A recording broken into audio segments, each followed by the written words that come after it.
Boa noite, pessoal, tudo bem? Então, agora nós iniciamos nosso terceiro dia de simpósio com o tema A Importância do Atendimento Psicológico aos Pacientes com Esclerose Lateral Amiotrófica e seus Cuidadores, que será proferido pela doutora Raquel Schliendevine Zanini. Antes disso, então, queria recordar rapidamente vocês sobre os formulários check-in e check-out, né, que vocês já estão acostumados a preencher. Hoje, por conta do atraso que nós tivemos, ele vai ficar aberto até às 19h30 para preenchimento. E o check-out, como foi nos outros dias, ele vai ser disponibilizado nos últimos 15 minutos da palestra e depois vai continuar disponível para preenchimento até 30 minutos após o fim da transmissão. Para que a tua presença seja computada, tu tem que te lembrar de preencher os dois formulários. Só um não adianta para este dia e para todos os outros. A emissão de certificado, ela vai se dar quando tu tiver 75% de frequência no evento, ou seja, tu tem que assistir e preencher os formulários de, no mínimo, 7 aulas, 7 palestras. Caso tu tenha perguntas ou elogios sobre a palestra da doutora Raquel, é só enviar aqui no chat do YouTube, que ao final da apresentação a gente vai fazer para ela as perguntas. Falando um pouquinho, então, da doutora Raquel, ela é psicóloga formada pela Univale, especialista em neuropsicologia pelo Conselho Federal de Psicologia e em psicoterapia cognitivo-comportamental pela PUC aqui do Rio Grande do Sul. É doutora em ciência da saúde, com ênfase em neurociências, também pela PUC aqui do Rio Grande do Sul, e possui pós-doutorado em psicologia pela Universidade Federal de Santa Catarina. É docente do programa de mestrado profissional em saúde mental e atenção psicossocial na UFSC, e ainda atua no Hospital Universitário da UFSC nas áreas de neuropsicologia e psicologia hospitalar. Então, doutora Raquel, te agradecemos novamente pela tua disponibilidade, seja bem-vinda. Como muito bem colocado ontem pela Júlia, o ambiente virtual nos proporcionou a oportunidade de reunir profissionais incríveis de diversos lugares para contribuir com o nosso simpósio. E ficamos muito felizes em te ter aqui. Caso queira falar algo, pode ficar bem à vontade, se não, pode iniciar a tua palestra. Qualquer dúvida que tu tiver, a gente vai estar o tempo todo aqui contigo, à sua disposição. Obrigada. Inicialmente, queria agradecer o convite. Estou bem feliz de estar aqui para poder falar de uma doença que me é muito cara, que nós atendemos assim de forma já rotineira no Hospital Universitário da Universidade Federal de Santa Catarina. E nós vamos falar, então, um pouquinho sobre a questão do atendimento psicológico, né? Acaba sendo, inclusive, neuropsicológico desse paciente. Vou passar aqui. Deu um probleminha aqui para passar. Deu. Pois é, gente, na realidade, a esclerose lateral amiotrófica, ela já anda na mídia, né? Se a gente vê que há pouco tempo teve infelizmente, falecimento do Stephen Hawking, né, que é considerado um dos grandes gênios da nossa época, que é um físico, e teve também um livro sobre a história da vida dele, a teoria de tudo, inclusive com Oscar, né, premiado. Antes disso, ainda teve, acho que aquela campanha do balde de gelo, que o pessoal ficava jogando gelo quando estava fazendo videozinho na internet. Então, isso tudo acabou chamando um pouco a atenção do povo, do público leigo, para essa doença. E aí também ficou sendo definido o dia 21/6 como o Dia Nacional, né, aqui no Brasil, da luta contra a esclerose lateral amiotrófica. Aqui no Brasil tem esse nome, né? Na França eles chamam de maladie de Charcot, e nos Estados Unidos a doença de Lou Gehrig, porque eles têm um atleta lá que é muito caro à população, né? Que lá eles adoram esse esporte. A gente tem aqui o futebol, tem Pelé, eles têm também beisebol e basquete. Vou tentar não ser repetitiva, porque eu sei que teve outras falas que abordaram, mas eu preciso só dar uma introdução para vocês e falar um pouquinho de como veio essa doença. Como vocês sabem, foi Charcot que descreveu inicialmente lá em Paris. Ele, na realidade, ele não era neurologista, mas ele foi um precursor da neurologia e acredita-se que também da neuropsiquiatria, que está ali junto com a neuropsicologia, que é a nossa área, né? Então, na realidade, foram várias doenças que acabou que ele auxiliou muito na sistematização, tanto a ela como a própria neuropatia de Charcot-Marie-Tooth, que nós também temos um grupo lá no hospital, a própria esclerose múltipla, né, as ataxias, também devem muito aos estudos, a etiologia que nós temos hoje. Enfim, inclusive, né, o que para a psicologia é caro, a questão da histeria, né? Eu sei que o termo não se usa mais, mas até se de início chamou de histeroepilepsia, inclusive, depois, enfim, o nome foi revisitado e revisado, se eu não me engano, inclusive com a sugestão do Babinski. Aqui tem uma foto que eu acho ótima, que na realidade é manipulada, né, com nomes de possíveis alunos deles, né? Então, quer dizer, o Latourette, que se a gente for olhar a classificação das doenças de transtornos mentais, que a psicologia, a psiquiatria e a neurologia trabalham até hoje, né? Quer dizer, o cara foi aluno do Charcot, Freud foi aluno do Charcot, Babinski foi aluno do Charcot, né? O próprio Friedrich foi aluno do Charcot. Então, assim, gente, que turma, que peso, né? E, enfim, entre outros, né? Babinski é daquele, só para lembrar, é aquele do reflexo de Babinski, né? Do positivo, negativo, faz a flexão. Inclusive no pé, né? No hospital se faz muito, né? Bem, então, daí nós fomos para os neurônios motores, já que Charcot foi muito, muito, muito importante na definição, descrição de doenças relacionadas aos neurônios motores. Não vou me aprofundar na etiologia, nosologia deles, mas para vocês saberem que quando se pensa em doenças dos neurônios motores, nós pensamos nas principais, que seria ela, que no caso é a mais comum, a própria esclerose lateral primária, paralisia pseudobulbar progressiva, atrofia muscular progressiva, a paralisia bulbar progressiva e a síndrome pós-mielite. Então, aqui tem uma imagem, só para a gente ter uma ideia. Então, quando a gente pensa na esclerose lateral amiotrófica, a gente pensa na perda de neurônios motores, né? Sejam superiores ou inferiores, né? Na medula espinhal, tronco cerebral e córtex motor. Então, por isso que muitas vezes a gente vê a ressonância magnética dos pacientes em prontuário, e até discute com a equipe, foi solicitada a ressonância de neuroeixo. Por que não pediu só a ressonância de crânio? Justamente porque é importante ter uma ideia de todo esse contexto, para ver o que é possível observar via exame, né? Bem, nós temos, para fins didáticos, nós temos aqui um conceito, né, da doença, que ela é neurológica, ela é degenerativa, é progressiva, ela vai ter esse comprometimento motor, consequentemente, ela vai incapacitar para a realização de atividade de vida diária, né? Vai gerar distúrbios psicológicos, sejam emocionais, sejam cognitivos, isso vai atrapalhar a dinâmica familiar.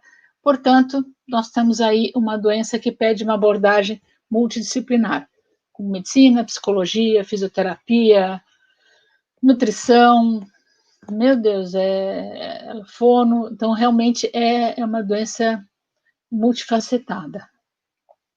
Bem, o curioso é que, apesar da gente pensar que é uma doença rara, no nosso caso, pelo menos, que é um hospital que ele acaba sendo uma referência no estado, para nós é corriqueiro, só que na realidade tem muito pouco, né? Então, é um caso a cada 100 mil pessoas, um pouquinho mais, e geralmente é com mais de 60 anos e mais em homens que essa doença é observada. De modo geral, nos 50% dos casos, há uma sobrevida de 4 a 5 anos, e algumas exceções que pode ser superior a 10 anos. O próprio Stephen Hawking é um. Até se tem um debate na comunidade, né, acadêmico-clínica, questionando, será que de fato ele tinha ela? Será que ele não tinha, sei lá, uma neuromielite óptica? Será que tinha uma mutação? porque ele viveu muito. Claro, não estou questionando como ele viveu e a qualidade da vida dele, mas em termos de tempo, né? Com frequência, por exemplo, os pacientes que chegam a nós no hospital, eles já chegam com 1 ano, 2 anos de sobrevida, às vezes 6 meses. Então, e pensar que ele viveu, meu Deus, né, da faculdade até teve filho, teve neto, se eu não me engano, né? Então, viveu bastante. Claro que teve todo o empenho da tecnologia, todo o empenho do mundo inteiro para ele ficar vivo, se manter vivo, tendo em vista que ele era um gênio, né? Bem, na ELA temos sinais e sintomas que são mais marcantes, como a própria fadiga muscular, né? Mãos, braços, pernas, essa hipotonia, ele fica mais mole, né, o paciente, essa hipotonia. Eles têm queixa de câimbras, de fasciculações, então aqueles tremorzinhos, a espasticidade, às vezes fica com musculatura, ele fica mais esticado, assim, né? Então tem alguns casos que também vão usar a toxina botulínica para fins de melhorar a espasticidade, que inclusive, na realidade, comercialmente o Botox, veio muito do uso em paciente neurológico com espasticidade, antes dele virar um componente estético, né, um produto para uso de estética. Eles também, a questão de saliva, né, seborreia, eles babam bastante, né, tem a questão também de constipação, eles têm malabilidade emocional, altos e baixos, chorosos, a gente vai depois ainda falar mais disso. Tem um problema de respiração, de deglutição, de fala, né? Então é muito. É tudo, né? E tudo de forma que vá sendo intensificado gradativamente. Bem, nós falamos da ela pode ser de várias formas, né? Então ela pode ter um acometimento inicial mais cervical, mais lombar ou mais bulbar. Bulbar ocorre em cerca de 25% dos casos, e nele vai haver uma degeneração do neurônio motor, né, seja superior ou inferior, né, com esse início bulbar. Pode ter também mais do neurônio superior, que eles chamam de paralisia pseudobulbar, e também mais inferior, que é só uma paralisia bulbar. Ou, às vezes, a pessoa é sorteada, né? Ela tem tudo. É o que eu digo para o meu pessoal lá no hospital. Gente, tem gente que é sorteado, né? Tem tudo. É um combo, né? Quem me conhece sabe que eu falo muito assim, o cara tem um combo. Bem, normalmente, assim, o que se nota também é que, no caso da ela bulbar, com frequência, a gente observa que tem pacientes que vão ter uma dificuldade no reconhecimento de rostos, né? E de estímulos ameaçadores por meio de rostos, né? Aí, muitas vezes, eles têm também danos na amígdala. A amígdala não é a garganta, a amígdala do cérebro, tá? E aí, com isso, eles têm uma tendência a avaliar as imagens afetivas como sendo algo mais positivo do que de fato são, e imagens que seriam mais neutras, elas acabam sendo mais, assim, interessantes. A gente pode pensar que isso... Por que a Raquel está falando isso, já que a intenção era falar do atendimento psicológico desses pacientes? Porque, primeiro, eu queria dar para vocês um contexto da condição do paciente. Então, sempre a gente tem que ter em mente, primeiro, tem que conhecer a doença que o paciente tem, conhecer o contexto dele, para depois fazer um atendimento de qualidade. Senão você só vai estar fazendo de conta que está atendendo, né? Porque não vai ter um rendimento, uma repercussão positiva, né? Tá? Só fazendo esse parênteses com vocês.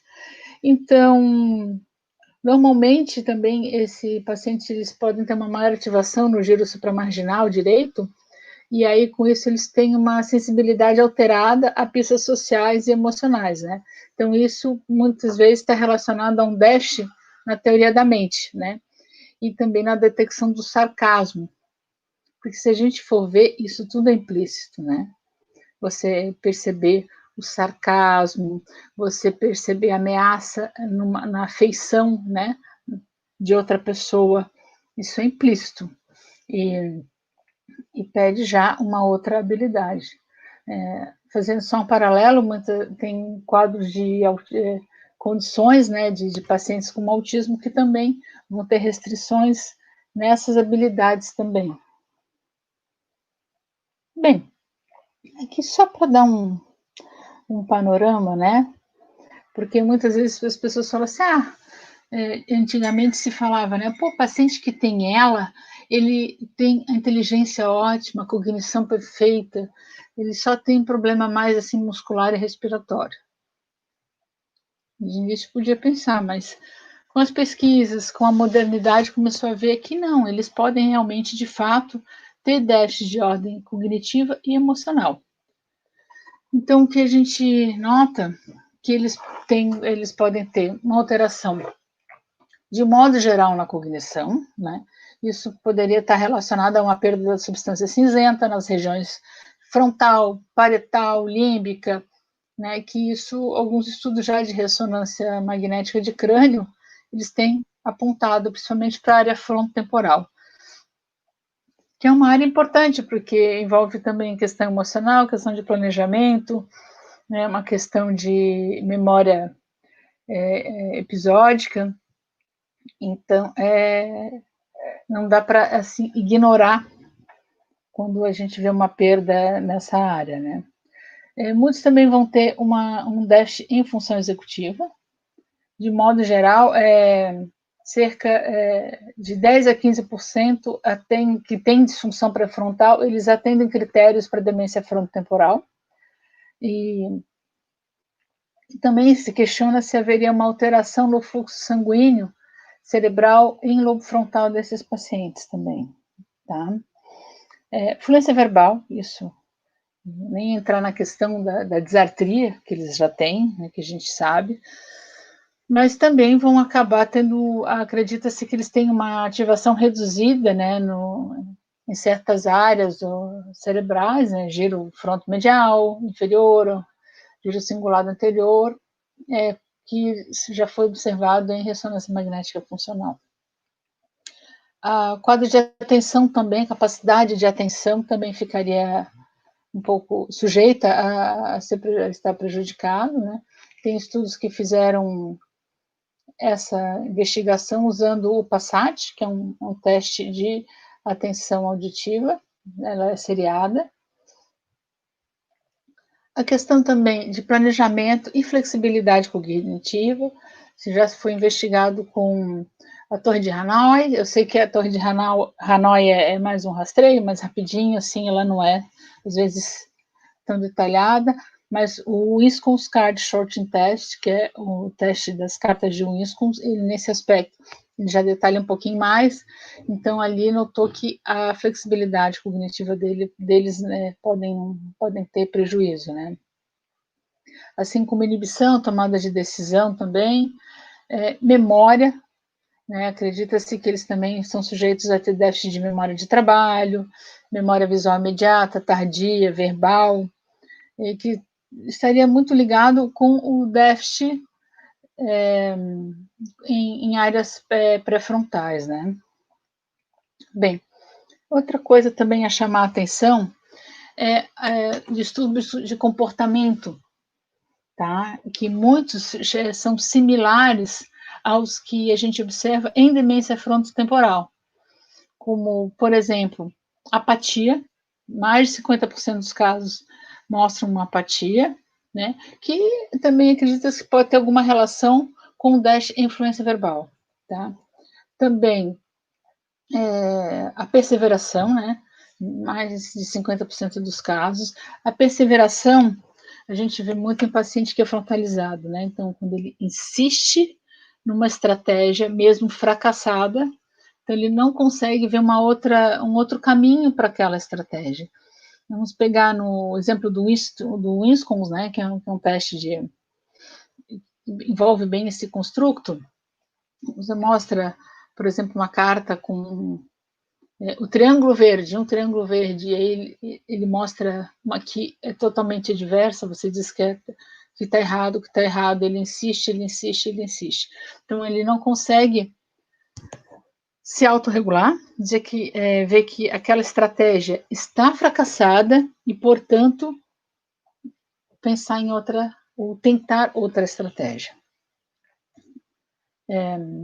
Isso a gente acha também na demência frontotemporal.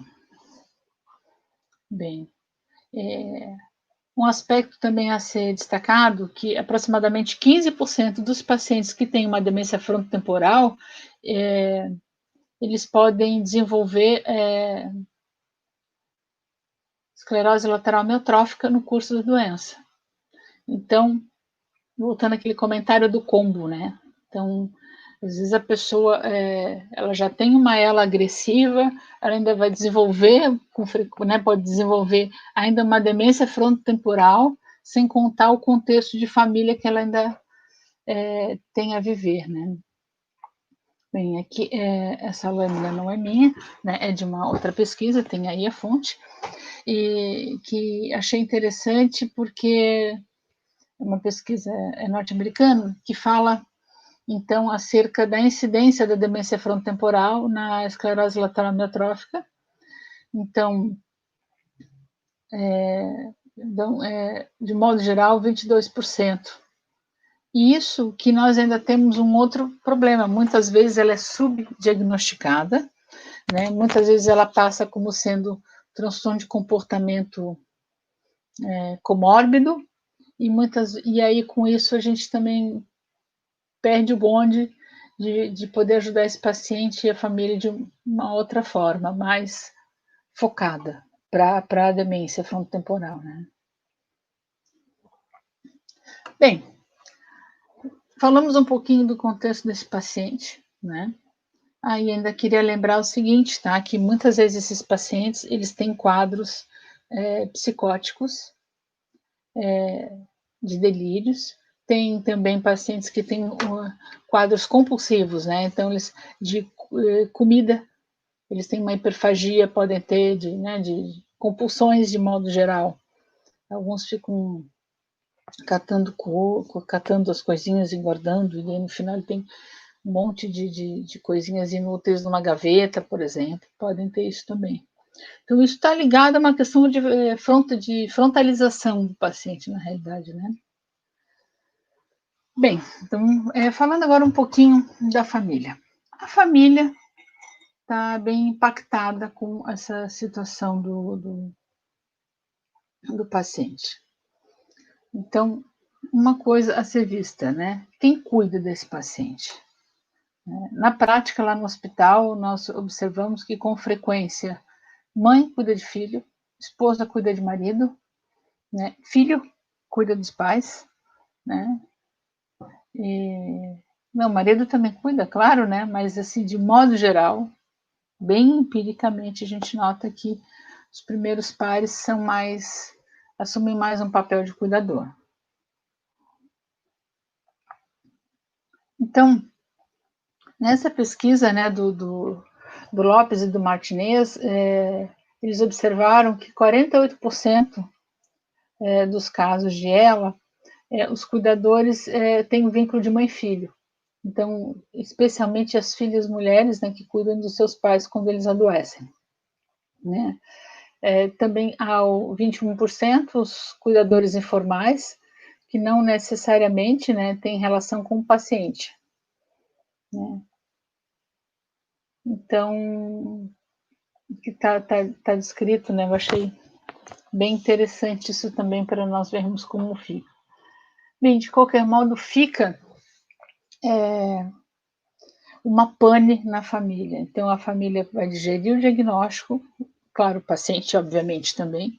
Então, depois que digere o diagnóstico, que lida com, dentro do possível, né, com a condição dele, tem um custo financeiro também, né? Então, claro que, felizmente, no Brasil, né? Os planos de saúde, boa parte deles cobre, e o Sistema Único de Saúde, que é o SUS, tem um suporte dentro de algumas condições para esse paciente, né? É um tratamento de alta complexidade, então provavelmente não é no postinho de saúde do bairro que o paciente vai buscar recursos, é num hospital, geralmente nível terciário, né?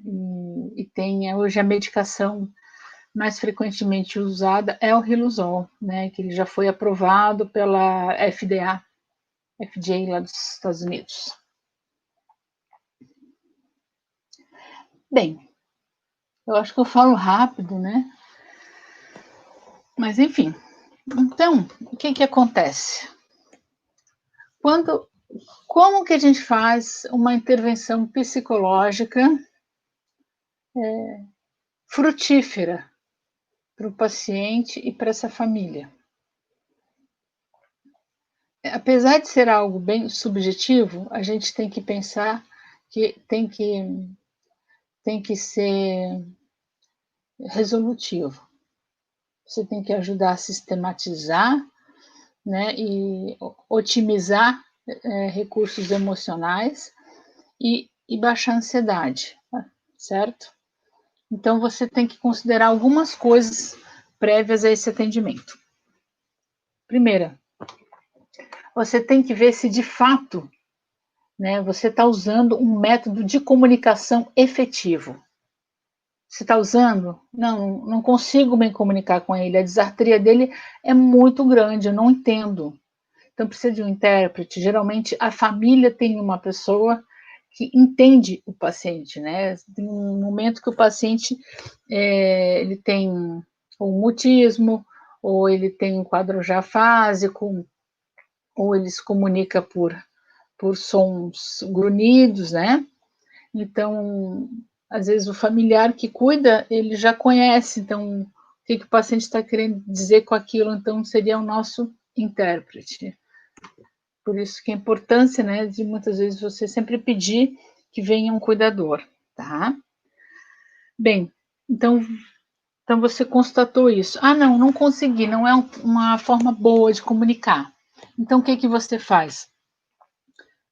Tem como a gente comunicar de outra forma? Por exemplo, lá no nosso núcleo, nós desenvolvemos uma prancha de comunicação com imagens que a gente consegue pedir para o paciente nos indicar o que ele está querendo dizer. Claro que tem suas restrições, não é a mesma daquela que se usa em UTI, né? Essa é mais simplificada, já com as funções, as habilidades, as solicitações. E aí a gente sinaliza e ele diz para nós, ele escolhe, né? Qual é a queixa dele, se ele tem fome, se ele tem sede, se ele quer apagar a luz, enfim. Né? Isso a gente usa muito, tem um uso mais interessante ainda para paciente internado, né? Que você também tem que dar um conforto para ele. Mas, para fins de avaliação neuropsicológica, a gente tenta explorar enquanto o paciente ainda é comunicante, né? Comunicativo, tá? Bem, outro aspecto importante para a gente considerar quando a gente vai atender essa família e esse paciente. Claro, eu não preciso nem dizer da questão da empatia, mas essa família, muitas vezes, ela tem uns que estão mais resignados, mas tem uns que estão um pouco mais agressivos, ansiosos. Tenha em mente que esse paciente, que essa família, já tem uma história de longa peregrinação em profissionais de saúde. Tem estudos que alegam que, no mínimo, eles tiveram uma peregrinação de 1 ano. Em 1 ano, eles foram para psicólogo, foram para fisioterapeuta, foram para médico ortopedista, foram para não sei o. Gente, até chegar um neurologista que deu o diagnóstico para ele de esclerose lateral amiotrófica. Então, você imagina a angústia já desse pessoal, né? Então, a gente tem que dar um desconto, vamos dizer assim, né? A gente tem que ter paciência no sentido de que eles, quando chegam com esse diagnóstico, especialmente num já no nível terciário de saúde, eles já estão muitas vezes emocionalmente cansados, tá? Bem, para o paciente em especial, é o momento que surgem questões existenciais, né? Então, eles conseguem, claro, também tem os que verbalizam e tal, então, né, mantém passagem de diálogo. Eles remetem muito questões acerca de culpa, acerca de relações interpessoais. Eles querem saber muito do diagnóstico, muitas vezes esse diagnóstico estaria relacionado a um castigo divino, né?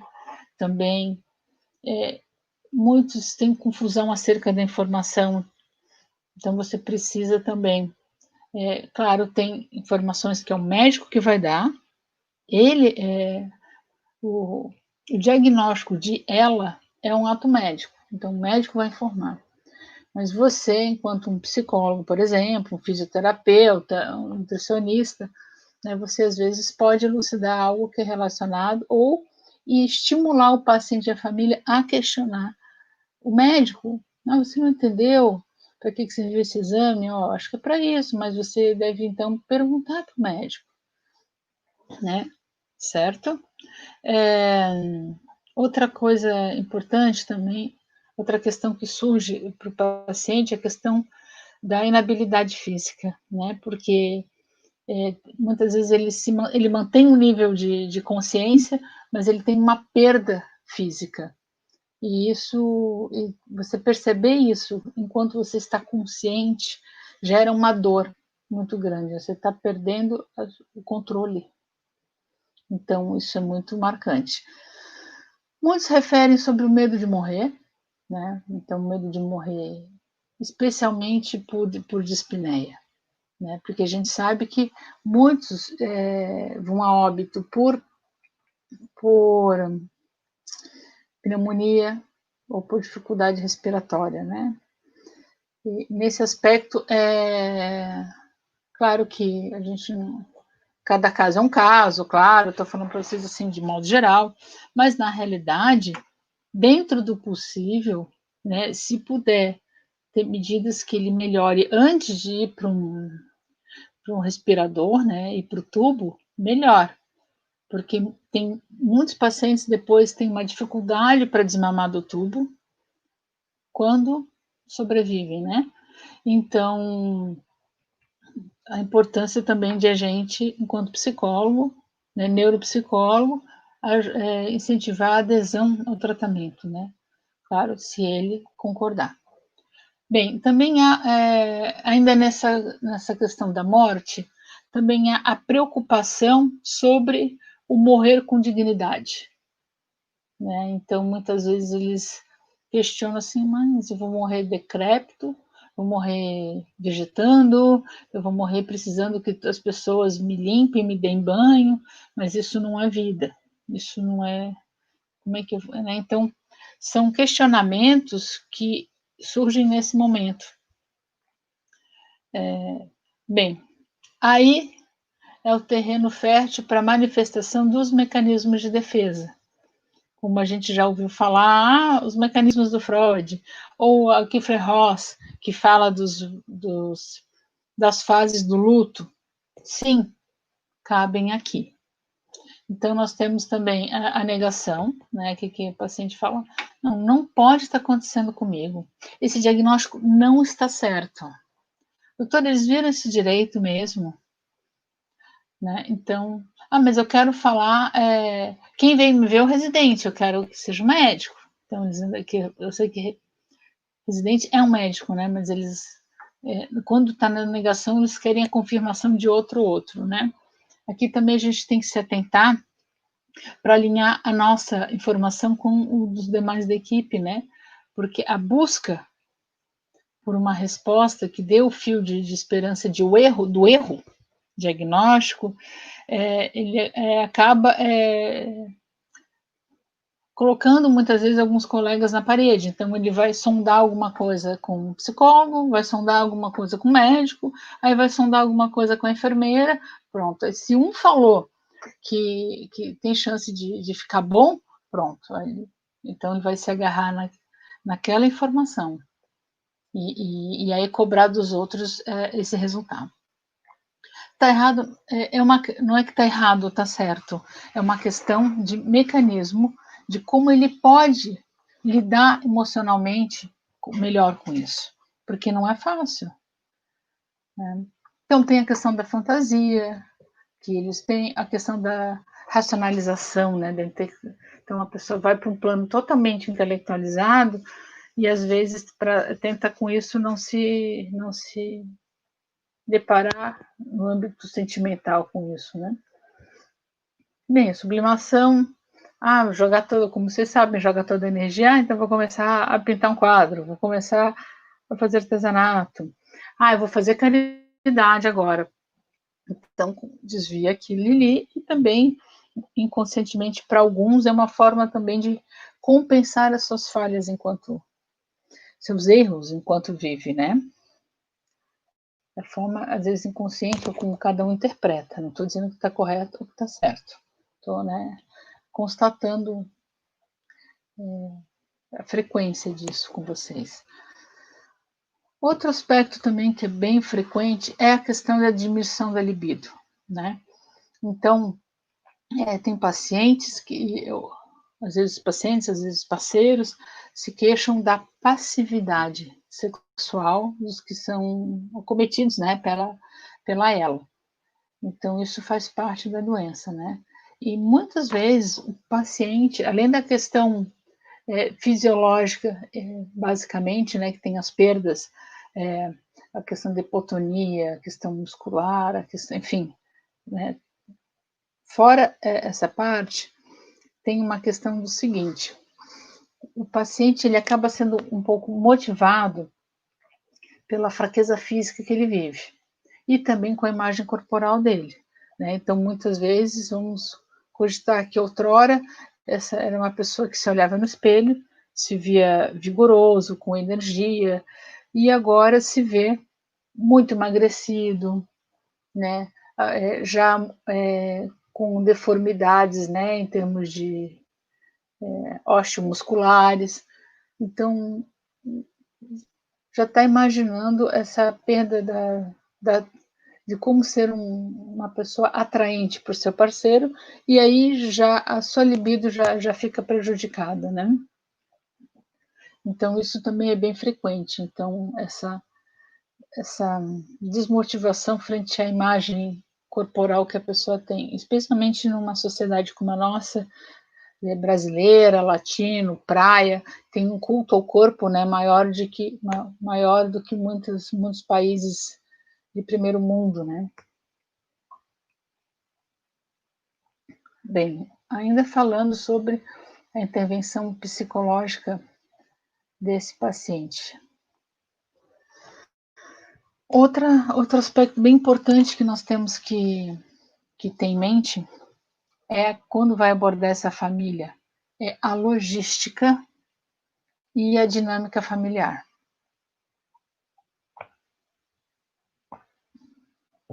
Você pode abordar. Então tá. Ele mora com quem? O paciente. Ele mora com quem? Quem que cuida dele? Quem que dá comida? Ele tem dinheiro? Não tem medo de perguntar, porque não é por interesse, você não está sendo invasivo, você quer ajudar. Então, quer dizer, ele tem condições de contratar um cuidador remunerado? Não tem. Sabe? Então, às vezes, por mais duro que seja, eu também acho que seja duro, mas às vezes é um momento que também tem que ser pensado dessa forma. E aí, claro, a dinâmica familiar também tem que ser revista, porque, por exemplo, às vezes o paciente ele mora com a esposa. A esposa, já atendi pacientes assim, aí a esposa é idosa, e às vezes ela já tem, por exemplo, teve um AVC já, então ela já tem um cuidado, a autorregulação dela já é precária. Enquanto ele estava ainda com autonomia de atividade de vida diária, daria, mas agora que ela teria que cuidar dele também, então estou dando um exemplo, Teve um outro caso que o casal cuidava de um neto, que era uma criança com síndrome de Down, morava com eles. Então, e aí o paciente, claro, como é a questão da ela, ele foi prejudicando. Então, se ele vai prejudicando, vai se limitando, aí fica às vezes uma pessoa que já tem uma restrição, cuidando de uma criança com síndrome de Down, e dele, que está agora numa situação que precisa de alguém para dar banho. Então, sim, é interessante. Então, como é que a gente pode organizar? Tem algum filho que pode se envolver mais nesse cuidado? Ou vocês precisam de alguém para... Será que no momento de pensar em alguém, enfim, para ajudar esses aspectos? Outro aspecto que às vezes é um pouquinho doloroso, mas é um momento que também pode ser cogitado de pensar. Claro, tudo isso depois que vocês avaliarem aquilo que eu já falei anteriormente. Como é que está a situação de aceite, como é que está a resiliência, a resignação desse paciente, né? Enfim, tá? A gente também tem que ter um termômetro para ver o que dá para, até onde a gente pode ir. Aqui eu estou dando orientações de modo geral, mas cada um no seu atendimento pode ter esse termômetro, tá? A questão também do aspecto jurídico. Tem pacientes, nós temos pacientes lá que em questão de 6 meses, eles não têm mais condições nenhuma de assinar o próprio nome. Então, às vezes, naquele momento que você ainda está atendendo, né, antes de rever esse paciente no retorno, ainda é o momento de você, assim, olha, se você de repente precisa tomar alguma decisão no âmbito jurídico, no âmbito legal, documentos, né, inventário, herança, enfim, vocês, enquanto família, podem começar a pensar nisso, né? Porque tem algumas coisas que a família precisa se organizar enquanto ele ainda tem capacidades para decidir, né, de forma lúcida, e enquanto ele ainda tem a assinatura, ainda se mantém, né? Que coisa horrível falar isso. Não, eu também acho, tá? Eu também acho péssimo. Mas, como eu falei para vocês, às vezes a gente precisa ajudar na objetividade, né, e na otimização, porque isso depois também vai deixar uma situação angustiante para o paciente. Quando ele vê que ele não dá mais conta e ele quer resolver, ele já não pode mais, tá? E para a família. Outra questão também, a gente proporcionar para esse paciente o que é possível de qualidade de vida. Quando eu falo isso, a equipe de saúde multiprofissional, tá? Então, o que pode ser feito para melhorar dores? Como é que a questão da nutrição, vai para a sonda, não vai para a sonda? A disfagia, então vai ter a fisioterapeuta, a fono para cuidar da disfagia dele, né? A gente sabe que hoje tem a nutrição, o pessoal da nutrição tem todo um repertório de dietas que ajudam na nutrição, não só a questão nutricional, como a questão também para ser uma digestão mais fácil para ele, né? Para tentar postergar esse momento dele ir para uma sonda nasogástrica, enfim, tá?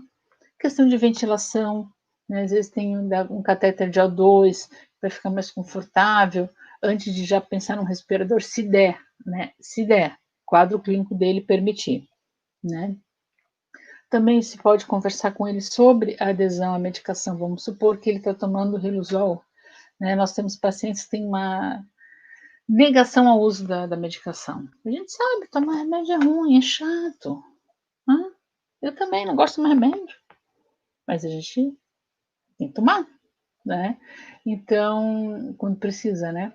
Então, muitas vezes, o não aderir tratamento medicamentoso refere a eu não estar doente. Se eu não tomo remédio, não estou doente, portanto. Só que ela é rápida, né? Bem, outra coisa que vocês têm que estar atentos, vocês devem estar atentos, é a questão da manifestação dos distúrbios psicológicos e neuropsicológicos no paciente, né? depressão, a ideação suicida, a frontalização, né, que ele fica perseverando, que eu já expliquei para vocês, né? Então, a importância de discutir isso com o paciente, com família e com a equipe de saúde, né? E também, nesse caso, muitas vezes é muito útil, né, sugerir que seja prescrito o uso de psicotrópico para esses pacientes. Olha, você está ajudando, às vezes, numa questão de conforto, de qualidade de vida para ele e para a família. Não estou fazendo apologia a psicotrópico, mas tem momentos que é interessante mesmo, tá? Outro assunto a ser conversado com o paciente e família, tá? E claro, equipe médica, né? Muitas vezes a equipe médica trouxe essa questão já e a família ainda não decidiu. A família está dividida, o paciente está dividido. Se refere aos cuidados paliativos, sobre as dores e sobre as medidas invasivas, né? Então, quer dizer, tem um momento, por mais triste que seja, né? Triste para a família, triste para o paciente, e claro que é triste para o profissional também, né? Se a gente pudesse, a gente só dava notícia boa. A gente puxava o telefone, ia para a beira do leito do paciente e dizia: Oi, olha só, tem aqui a pílula dourada. Você vai ficar bom na hora. Puxa, gente, que sonho, já pensou? Ou chegar assim, olha, fulano, você ganhou na loteria. Cara, essa também seria ótimo, né? Mas estou esperando também alguém me dar uma passagem, olha, você vai para o Principado de Mônaco. Mas a vida não é de notícia boa, né? Na realidade, as notícias boas muitas vezes são exceções. Então, tem paciente que você não tem, você, enquanto equipe, vocês não têm mais o que fazer para reverter a doença. Então, ela já está num nível intenso, avançado. Então, o que dá para promover? Cuidados paliativos, que são medidas de conforto, tá, para esse paciente. Ah, então vamos manter no hospital para ele tentar ficar bom não, né? Manter melhor saturação, manter melhor. Tá, mas ele pode ir a óbito, ele vai morrer então no respirador. Ah, não, então, olha, a família opta que ele fique em cuidados paliativos, medidas de conforto, então vai para casa, sem respirador, mas se morrer, vai morrer em casa, feliz. Desculpa, feliz não, mas na sua casa, né, no seu espaço. Então, são decisões que têm que ser pensadas e discutido com a equipe, tá? E isso repercute diretamente nas medidas invasivas. Tá? Isso o médico vai conversar com a família, com o paciente, e vai também isso passar pelo psicólogo também, que vai discutir isso, ajudar o paciente, a família a filtrar. Medidas invasivas. Então, quer dizer, se esse paciente parar, né, é para fazer medidas invasivas, a família opta que faça a reanimação, enfim, tudo, ou não. De repente já deixar ele descansar, já que ele já, enfim, então isso são coisas que agora a gente tem dificuldade de mensurar, mas às vezes uma família que está acompanhando esse paciente há muito tempo percebe, né? Então isso nos leva também à questão do luto, da sobrevida e da morte, né? Então o paciente vive esse luto, a família vive, porque é percebida a ida dele em vida, né? Diferente de um acidente, enfim, automobilístico, né? E também aquele desejo, o que a gente pode promover para ele enquanto ele está vivo? Ele só tem mais 6 meses, só tem mais um ano, então tem essa preocupação também. Outro aspecto que também a gente vê que acontece muitas vezes é a ideação suicida, né? Então, tem muitos pacientes que têm a intenção suicida, se sentem um fardo, um peso para a família e eles manifestam esse desejo. Bem, tem alguns que têm ainda uma condição física, para tentar o ato suicida enquanto sozinho, né? Mas tem alguns que já não têm condição. Então alguns tentam convocar algum ente da família, algum amigo, para ajudar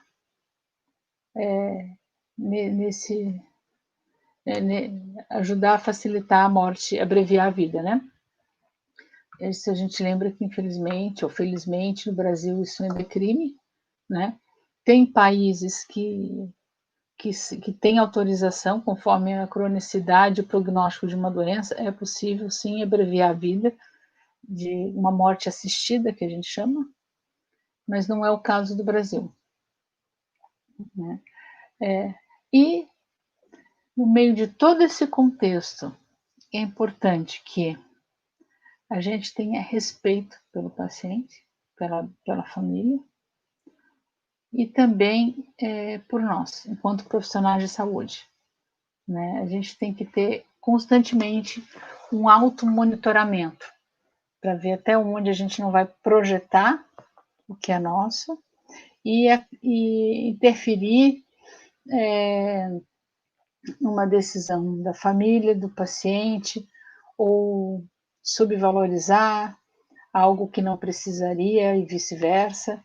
Então, a nossa postura enquanto profissional está sendo tá em foco, né? Então a gente tem que saber também, não é questão de ser frio ou ser caloroso, mas é saber dosar tudo e de uma forma que você possa fornecer um acolhimento para esse paciente, para essa família, uma segurança, né, eles se sentirem seguros na tua abordagem, e que também você consiga uma resolutibilidade, né, no seu atendimento. Bem, queria trazer para vocês, mostrar rapidamente, como é que funciona a nossa equipe de esclerose lateral amiotrófica no Hospital Universitário da Universidade Federal de Santa Catarina, né? Então, a gente tem em mente também que, de modo geral, que quando a pessoa já começa a manifestar os sintomas, muitas vezes ela já tem uma perda neuronal, né? Então, isso é preocupante, porque muitas vezes o pessoal fala muito, diagnóstico precoce, a pessoa chegar bem no comecinho, na realidade, quando a pessoa já nota uma perda, às vezes ela já não está, geralmente ela já não está no comecinho, tá? Bem, então como é que funciona o fluxo da nossa equipe lá no Hospital Universitário, no âmbito da esclerose lateral amiotrófica, tá? Então, esse paciente, ele vem para o hospital de várias razões, ele está internado, ele vem para o ambulatório, enfim, e aí, então, quando identifica que ele tem esclerose lateral amiotrófica, ele passa a ir para essa equipe específica, que é a nossa. Então, ele tem que ter o diagnóstico médico de ela, né? Muitas vezes vai o CID é a Classificação Internacional de Doença, como doença do neurônio motor. Aí ele passa toda aquela bateria de avaliação de segmento da neurologia, então exame de neuroimagem, os outros exames laboratoriais, questionários, enfim, da neurologia. Então, por exemplo, o escorial, a avaliação funcional, questionário, o EPNOD de sonolência, depois passa para psicologia, neuropsicologia, porque nós somos o núcleo de neuropsicologia do hospital. Aqui a gente faz a escala Wechsler, tem a escala de inteligência, tem a versão adulto, versão criança, que é o VIS, que tem a versão abreviada. Nós também usamos o inventário de alterações neuropsicológicas, que é o neuropsic, e as escalas Beck. Então, esse é a rotina que a gente usa nesse paciente. Na sequência, vai na fono, e aí é avaliada a deglutição, e a físio e a pneumo, que vão a fazer a parte de espirometria, enfim, avaliar a capacidade respiratória. Esse paciente é avaliado, né? E ele, claro, na psicologia, neuropsicologia também faz toda a parte de psicoeducação também dentro do possível, né? Então, a cada 6 meses, esses pacientes retornam. Quando é que eles saem do ambulatório? No caso do óbito. Então, é um acompanhamento longitudinal, né, até a morte.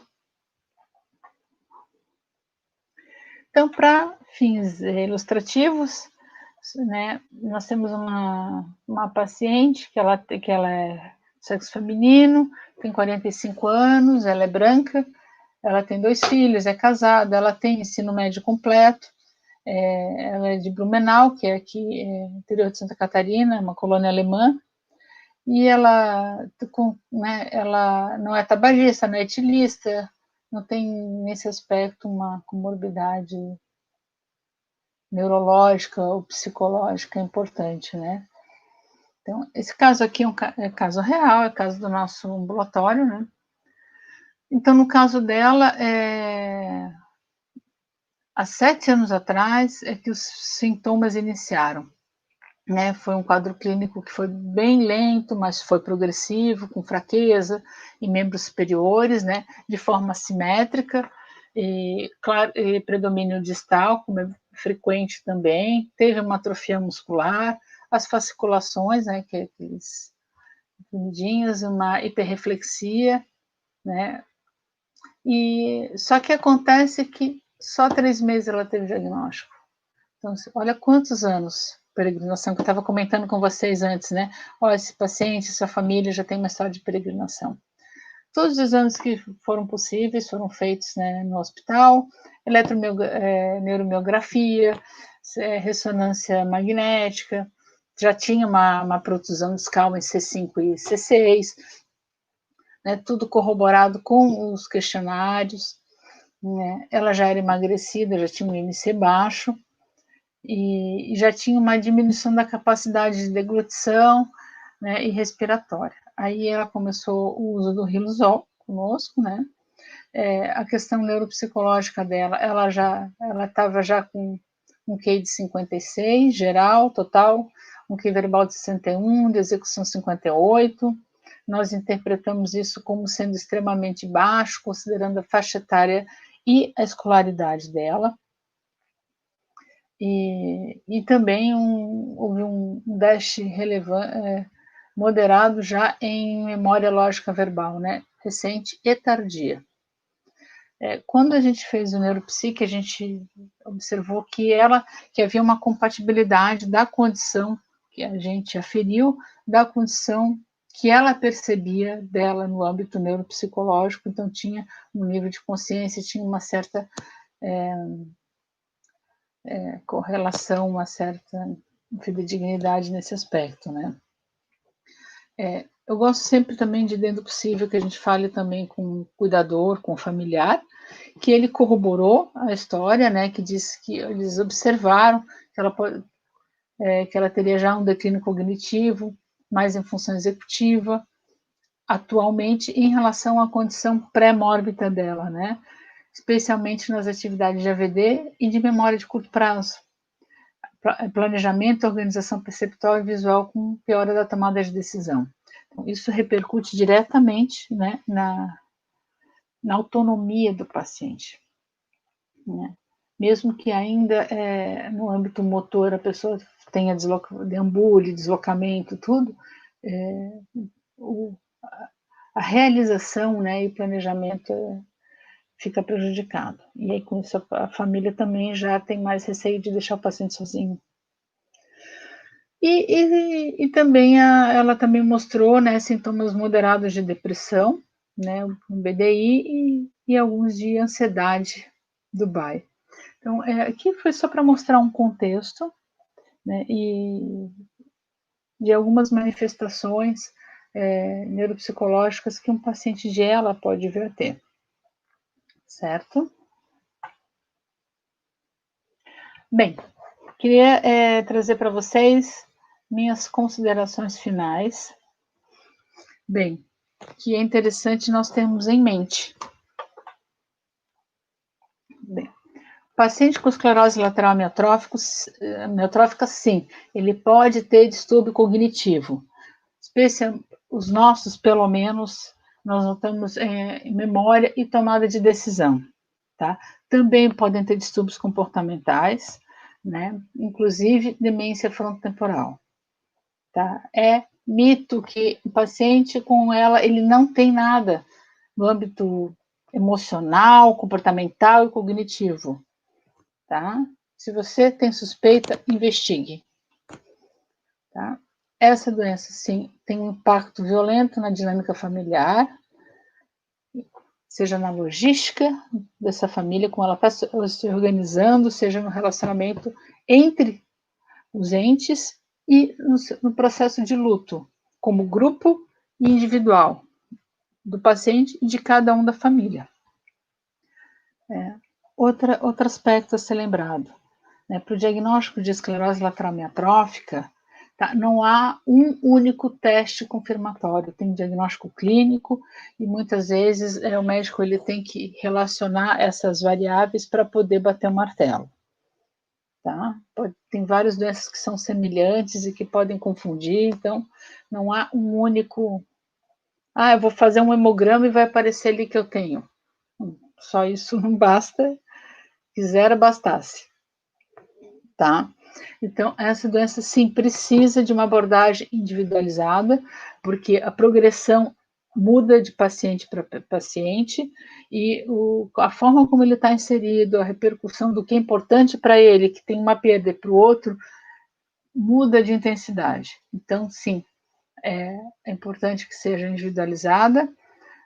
A gente também tem que ter em mente a questão da resiliência do paciente, dessa família, né? Também da tolerabilidade aos tratamentos, aqui, tratamento psicológico, fisioterápico, enfim, médico, tá?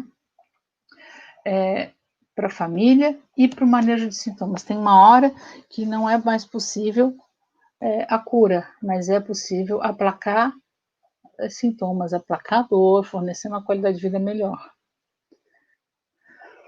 Outra, nesse contexto também, desses tratamentos não farmacológicos, né? Então, tem a dieta, né? Tem a questão, como eu já mencionei, fono, físio, psico, né? A questão dessa avaliação dessa equipe multiprofissional e também o uso de drogas imunossupressoras, que é o que recentemente tem sido adotado.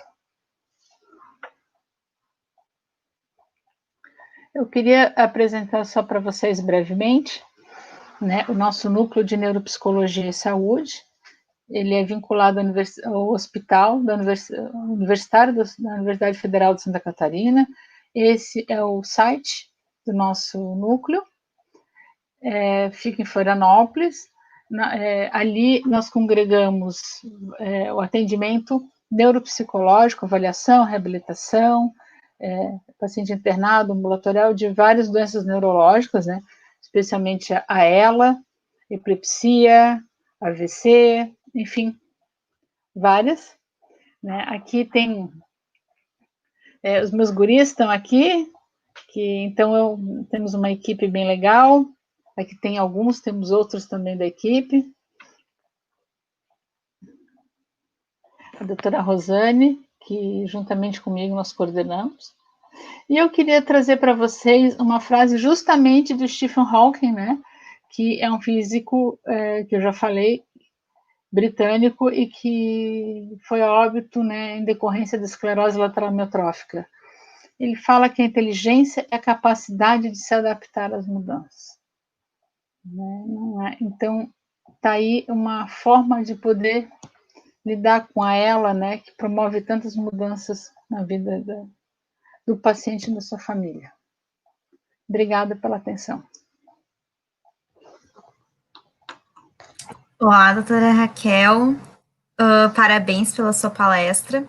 Agora nós vamos iniciar, então, as perguntas que foram enviadas pelo pessoal aqui no chat do YouTube. Lembrando também, pessoal, que o checkout já está aberto, disponível para preenchimento. Então, vamos lá para a primeira pergunta. A pergunta da Yasmin, visto que o Stephen Hawking foi um gênio, ele poderia não ter desenvolvido sintomas demenciais? Oi, Yasmin, obrigada pela tua pergunta. Pois é, o que acontece é o seguinte, hoje a gente sabe que a escolaridade está muito ligada a uma reserva cognitiva. Então, teoricamente, ele teria, então, seria imune. Poderia se pensar que ele poderia ter sintomas demenciais antes. Na realidade, dizem que ele, quando ele foi a óbito, ele ainda era lúcido, orientado e contactuante. Então, na realidade, me parece que a demência se veio bem depois, né? E primeiro ficaram só os sintomas de ordem neuromuscular. Então, em teoria, estaria batendo, né? Sim, entendi. Agora a próxima pergunta. Da Ana. Pacientes com ela, eles podem apresentar quadros de ansiedade ou depressão, ou esses quadros eles vão estar associados à própria patologia? Oi, Ana, pergunta bem interessante, tá? Inclusive, também isso é um diagnóstico diferencial, tem que observar bem, porque a gente sabe que a ansiedade, ela gera muitos sintomas psicofisiológicos, né? Então, uma pessoa tem uma taquicardia, estou dando exemplos, né? Ela tem taquicardia, ela tem calorão, sabe? Estou com calor, eu estou agoniada, essa agitação psicomotora. Então, acontece que tem alguns desses sintomas que são pertinentes a ela, a esclerose lateral amiotrófica. Então, na realidade, você tem que ver o diagnóstico diferencial. Se você acha que isso é uma manifestação da doença ou se é comórbido. Se o paciente desenvolveu um quadro de ansiedade em função, de forma respondendo à doença, né? Certo. Próxima pergunta, então, do Matheus. No caso da esclerose múltipla, vimos que ela ocorre mais no sul do Brasil. E na ela, há alguma região que possua maior prevalência? Olha, é interessante, né? Eu não sei te dizer exatamente qual seria a região de mais prevalência dela no Brasil, né? O interessante é que tem muitas doenças que são relacionadas com etnias, né? Por exemplo, se a gente for pensar na. Meu Deus, agora me deu um branco. Não era Charcot-Marie. Me deu um branco. Tem um quadro neuromuscular que está muito relacionado com os portugueses da Ilha dos Açores. Então, esses quem é. Vem um com essa.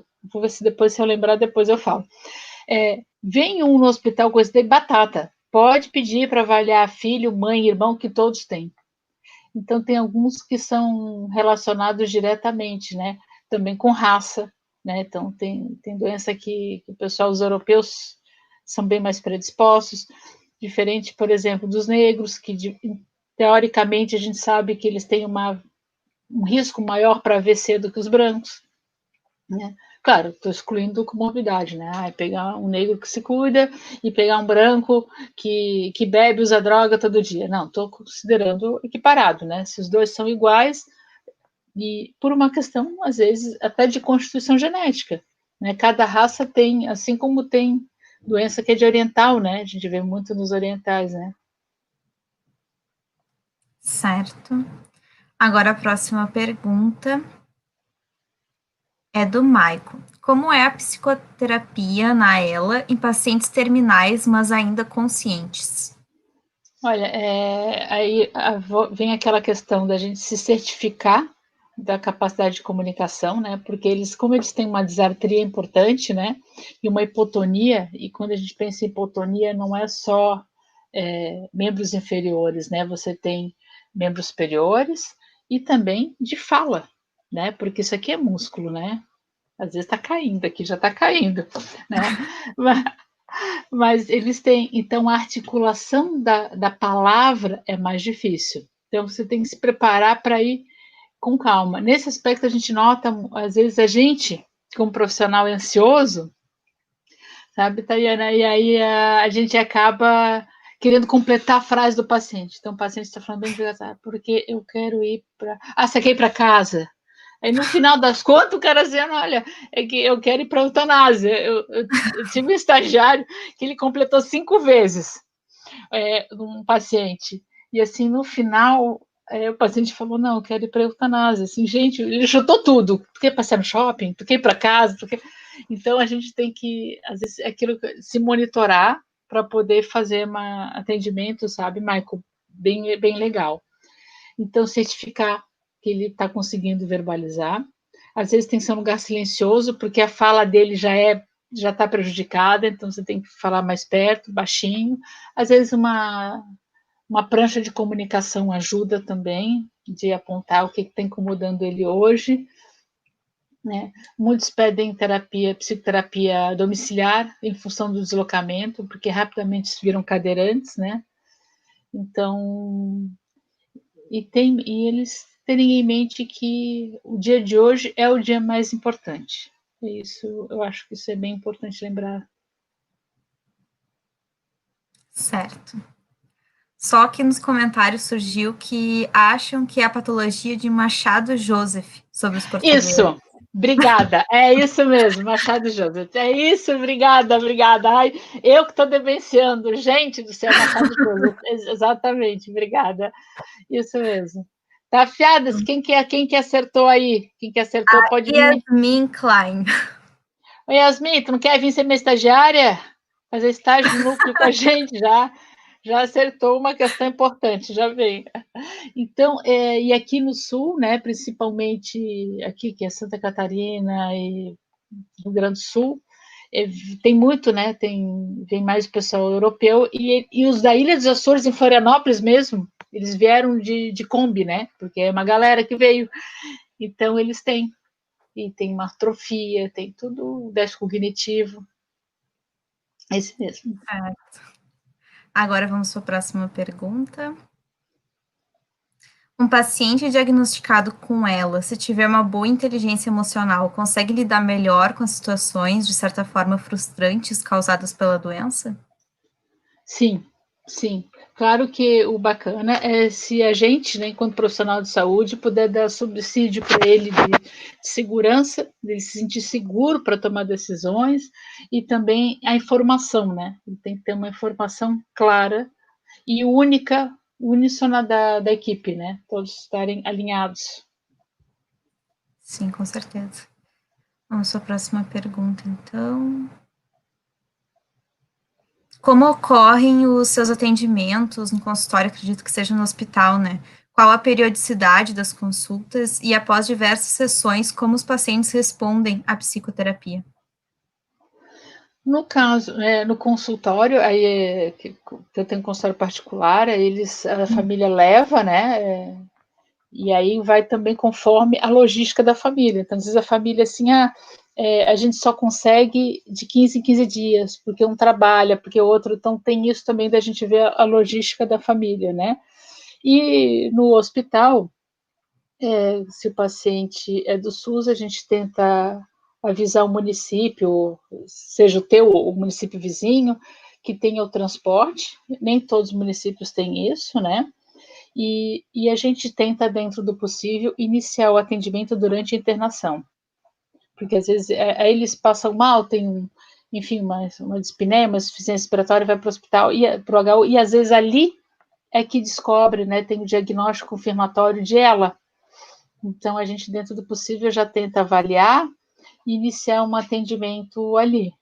Né? Então tem vezes que dá para o paciente voltar, que depende da distância, como a gente é referência, às vezes tem paciente que mora, a 20 horas de estrada, então aí a gente referencia para o psicólogo do serviço público do município.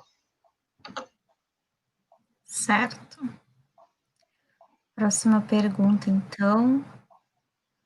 Não sei se ainda temos perguntas, aunque eu estou enxergando algumas.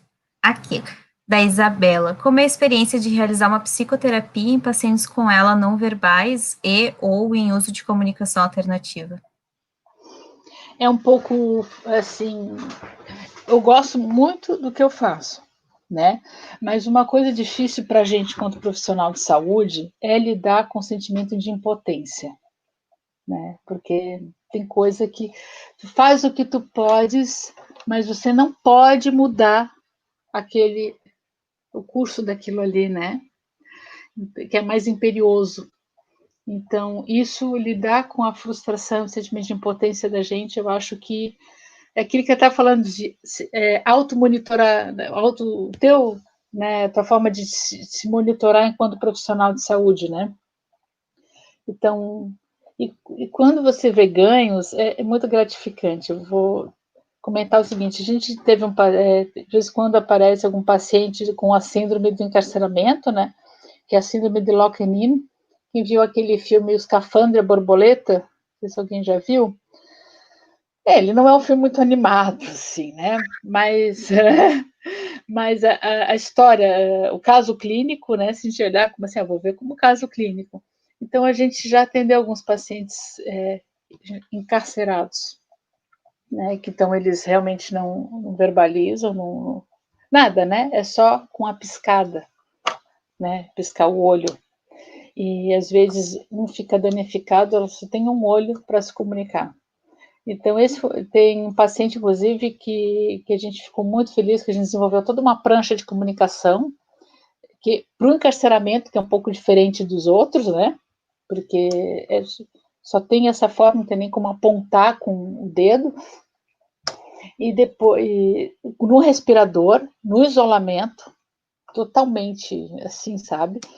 E a gente conseguiu escrever um bilhete para a filha dela, só com a mirada. Então, assim, ela disse que é uma família, que é uma filha para esperar. Então, foi super gratificante. Foi super gratificante. Então, a próxima pergunta, não sei se temos ainda. Então, tá, temos ainda alguns elogios, alguns não, vários. Excelente aula da Yasmin. Obrigada. A nova contratada do Hospital Universitário.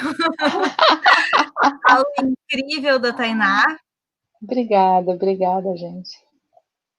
Muito bom. Comentário da Jéssica. Obrigada. Excelente aula. Minha querida, ela é minha também. Ela é minha, maravilhosa. Ai, meu querido, obrigada. Ele é meu também. A alma deles me pertence, sabe? Tadinho. Obrigada, gente. Doutora Raquel, além de uma excelente profissional, percebemos um coração pulsante ao tratar os seus pacientes, com certeza. Mesmo lhe conhecendo há uma hora, deu para perceber. Parabéns, doutora Raquel. Obrigada. Doutora Raquel, parabéns pela segurança, desenvoltura e bom humor para responder as perguntas. Ai, obrigada, eu estou adorando esse pessoal, gente. Obrigada aí, fico lisonjeada. A gente não bota fé na gente, eu estava assim, gente, o que eu vou dizer para eles? Tem nada para dizer, né? Teve muito, agregou muito, com certeza, doutora Raquel. Queria lhe agradecer muito pela sua disponibilidade, por ter aceitado, né? Uma coisa que nem a gente estava conversando antes, que é nova para todo mundo, a gente se atrapalha e tudo mais, mas a gente fica muito feliz em poder fazer esse evento e contar com a sua presença maravilhosa. Muito, muito obrigada. Falo agora por toda a Liga, nós estamos muito felizes com a sua participação. E encerramos agora, então, as perguntas, o terceiro dia do nosso simpósio. Lembrando que amanhã nos encontramos novamente às 19 horas para ouvir a palestra da enfermeira Silvete Schneider sobre a atuação da enfermagem na esclerose múltipla. E caso tu não tenha preenchido o check-out ainda, não esqueçam de preencher o check-out. Obrigada a todos e ótima noite. Obrigada, gente. Muito obrigada, viu? Um abraço. Tchau, tchau.